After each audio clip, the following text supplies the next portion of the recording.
بسم اللہ الرحمن الرحیم۔ محترم حضرات، السلام علیکم ورحمۃ اللہ وبرکاتہ۔ امید ہے آپ تمام حضرات خیریت سے ہوں گے۔ اللہ تبارک و تعالی آپ کو خوش رکھے، آباد رکھے، سلامت رکھے، اپنے حفظ و امان میں رکھے، آمین۔ محترم ناظرین، آج ہم بات کریں گے ایک عجیب و غریب واقعے کے بارے میں۔ آپ اس واقعے کو پورا سنیں، انشاءاللہ آپ کو بہت کچھ سیکھنے کو ملے گا۔ ایک مرتبہ ایک امام صاحب کسی بستی میں نماز پڑھایا کرتے تھے۔ دستور کے مطابق لوگ ان کی دعوت کیا کرتے تھے۔ ایک شخص تھا جو کہ امام صاحب کو بہت زیادہ یاد کیا کرتا تھا، یعنی بار بار امام صاحب کو اپنے گھر دعوت پہ لایا کرتا تھا۔ ایک دن اس شخص نے، اس مقتدی نے امام صاحب کو دعوت پہ لایا اور اپنے کمرے میں بٹھا کر خود باہر نکل گئے۔ اچانک ہوا کی آندھی آئی۔ جہاں یہ امام صاحب بیٹھے تھے وہاں سائیڈ پر کچھ پیسے پڑے تھے جو کہ ہوا کی وجہ سے بکھر گئے۔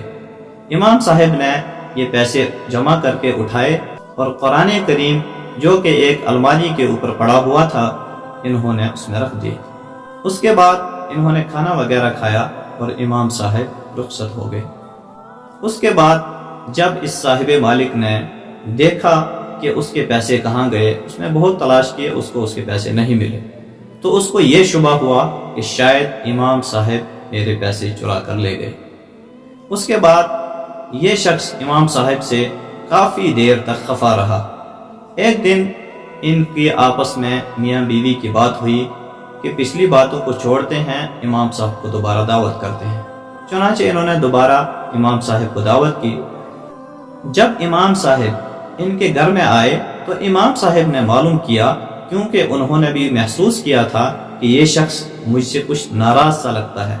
امام صاحب نے کہا کہ آپ مجھ سے ناراض کیوں ہو، مجھے بتائیں کہ بات کیا ہے، مسئلہ کیا ہے۔